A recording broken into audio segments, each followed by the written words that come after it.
सध्या जर बघितलं तर मराठा आंदोलक मनोज जरांगे पाटील यांनी पुन्हा एकदा उपोषणाचा हत्यार उपसला आहे। मात्र त्यापूर्वी जर बघितलं तर मुख्यमंत्र्याचं शिष्टमंडळ हे आता मनोज जरांगे पाटील यांची भेट त्यांनी घेतल्याची पाहायला मिळाली। मात्र त्यानंतर ओबीसी नेते जे आहेत ते देखील आक्रमक झाल्याचे आपल्याला पाहायला मिळाले होते। माझ्यासोबत ओबीसी आंदोलक नवनाथ वाघमारे आहेत। काय सांगाल आबा, कसं बघता प्रसाद लाडे यांनी भेट घेतलेली आहे? खरं तर गेल्या अनेक दिवसापासून आपण पाहतोय जरांगेने कुठेतरी आंदोलनाची घोषणा करायची आणि तिथं नेते लोटांगण येऊन घालण्याचं काम करतात।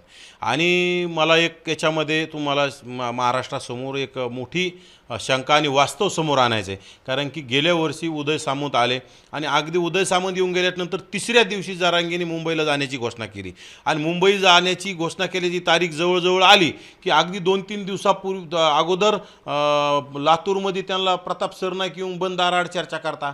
म्हणजे हे सगळं एकनाथ शिंदे गटाचे आमदार मंत्री, हे विशेषतः एकनाथ शिंदेच म्हणावं लागेल आपल्याला, ह्या सगळे यांना रसद देऊन आंदोलन करायला भाग पाडतात। आणि जरांगेसुद्धा आता डीलपती झालेला आहे, सेटलमेंट योद्धा झालेला आहे। ते कुठेतरी या लोक येतात, सेटलमेंट करण्याचं काम करतात, खोके घ्यायचे। आणि जरांगेची आता त्या बारस्कर महाराजांनी ईडीकडे तक्रार केली किंवा जरांगीच्या अतिशय निकटवर्ती येते कोण तारक म्हणून आहे, ज्याच्या फार्म हाऊसवर बसत त्यांनी 27 एकर जमीन घेतली। आजच्या घडीला त्या भागामध्ये जर तुम्ही त्या रेट जर बघितले शेतीचे तर 40-50 लाख रुपये एकर शेतीचे रेट झालेत। हमखास बागायती असणारी शेती 40-50 लाख रुपये एकरची शेती 27 एकर जर कोणी घेत असेल, हे पैसे आले कुठून? आणि त्याच हे सगळ्या सेटलमेंट करायच्या, जमिनी घ्यायच्या आणि जरांगेच्या आसपास सगळी हे वाळू माफिया, गुटखा माफिया, मटका माफिया यांच्या जीवावर आंदोलन सुरू आहे। आता राहिलं सामंत येऊन गेले, सामंत आले की लगेच यावेळी सामंत आले की 15 दिवसात जरांगेने 16 तारखेला पत्रकार परिषद घेऊन 30 तारखेला उपोषणाची घोषणा केली। उपोषणाची घोषणा होतीच की लगेच ते हॉटेलवाला, ते हॉटेल झाडू पोचा करणारा आमदार प्रसाद लाड इथे येऊन त्याचं पाय चाटण्याचे काम करायला।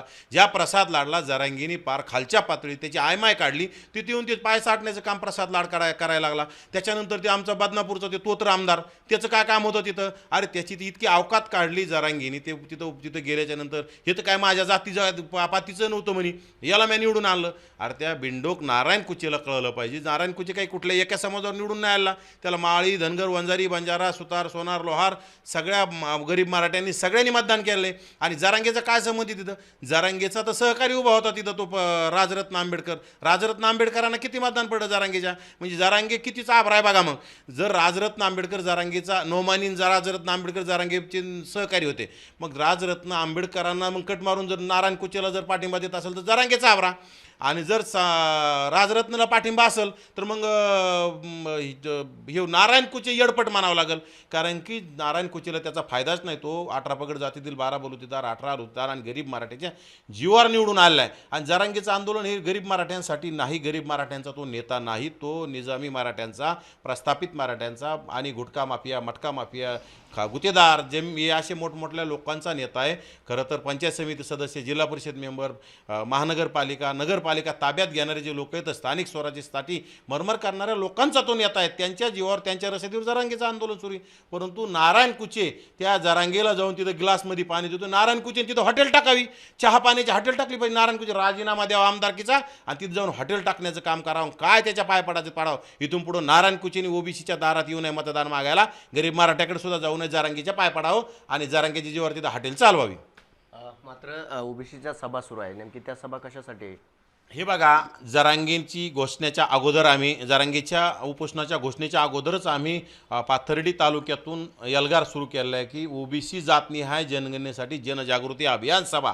आमच्या राज्यामध्ये 100 सभा आम्ही घेणार आहोत, त्याच्यापैकी आमच्या 9 सभा झालेल्या आहेत। आता आमच्या ते 29 तारखेला पुन्हा माझ्या मते सध्या तरी 2 आहेत, आणखी एखादी वाढल, 2 सभा आमच्या 29 तारखेला होत आहेत। आमच्या 100 सभांचं टार्गेट पुन्हा 3 तारखेला काही सभा येतं, तर आम्ही लवकरच 100 सभाचं टार्गेट करून ओबीसी समाज जागा करणार आहोत। राज्य सरकार कसं ओबीसीला फसवतंय, ओबीसी आमचा DNA म्हणून ओबीसींची मान कशी कापल्या जाते, आता गरीब मराठ्यांना फसवणं सुरू आहे, ओबीसींना फसवणं सुरू आहे, हे सगळं समाजासमोर आपल्याला मांडणं गरजेचं आहे। कारण की ज्यांनी आपल्याला फसवलं ते लोकांना सांगणं गरजेचं आहे। आणि आम्ही समाजाची जनजागृती करून नक्कीच आम्ही सुद्धा व्यापक आंदोलन आणि प्रचंड मोठं आंदोलन उभा करण्याच्या तयारीत आहोत। या 100 सभाच्या नंतर ते आंदोलन आपल्याला पाहायला मिळेल।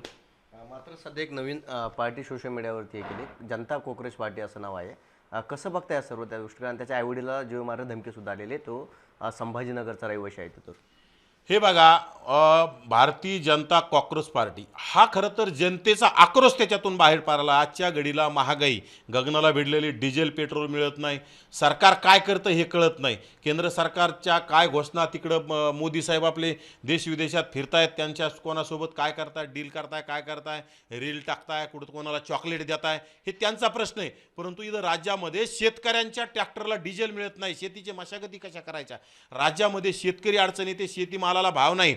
आणि 2014ला मोदी साहेब सत्तेत येण्याच्या दरम्यान जी 10-26-26 नावाची रासायनिक खताची गोणी, रासायनिक खताची बॅग 830 रुपयाला होती, ती गोणी आता 2100 ते 2200 रुपयाला झाली आहे. मग हे काय चाललंय? म्हणजे शेतकऱ्यांच्या तोंडाला पानं पुसणं सुरू आहे. आजचे दिन याला म्हणावं लागतील का? हे कोणते आजचे दिन आहेत? शेतकऱ्यांच्या मजुरीचे भाव 3 पट झालेत, रासायनिक खताचे भाव 3 पट झालेत, मशागतीचे भाव दुप्पट झालेत, आणि कापसाचा भाव तिथंच आहे, सोयाबीनचा भाव तिथंच आहे, ऊसाचा भाव तिथंच आहे, केळीचा भाव तिथंच आहे, मोसंबीला भाव नाही, आणि रायला सायला कांद्याला तर म्हणजे उकरड्यावर टाकण्याची परिस्थिती कांद्याला सध्या सुरू आहे. कांद्याच्या दराकडे कोणी लक्ष देत नाही.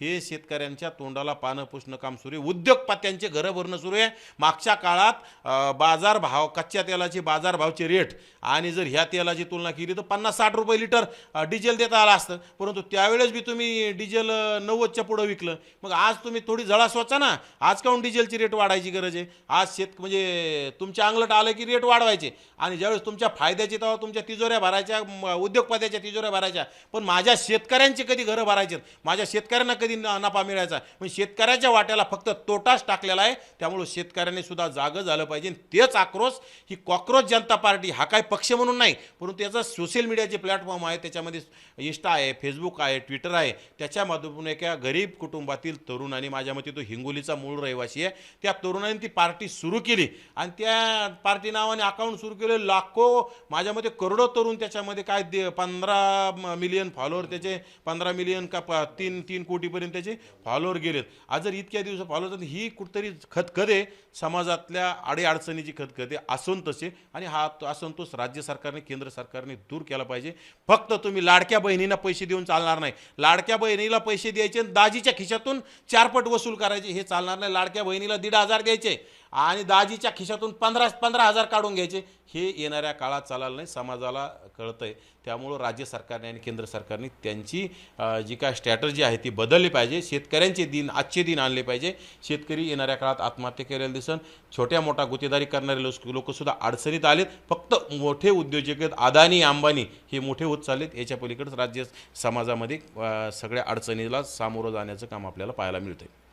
नक्कीच जर बघितलं, सध्या राज्यामध्ये ओबीसी जनजागृती जी आहे ती सुरू आहे, आणि हे नवनाथ वाघमारे होते, हे सध्या 100 सभा घेण्याचं आयोजन जे आहे ते आता करण्यात आलं आहे. त्यामुळे आता ओबीसी जनजागृती सभा जी आहे ते संपन्न झालेलं आहे. त्यानंतर 100 सभा पार पाडल्यानंतर एक मोठं व्यापक आंदोलन करून आणि ओबीसीला न्याय मिळवून देऊ अशी भूमिका जी आहे त्या त्यांनी घेतल्याची पाहायला मिळत आहे. कॅमेरा पर्सन संतोष शिरसाटसह विजय चिडे, छत्रपती संभाजीनगर.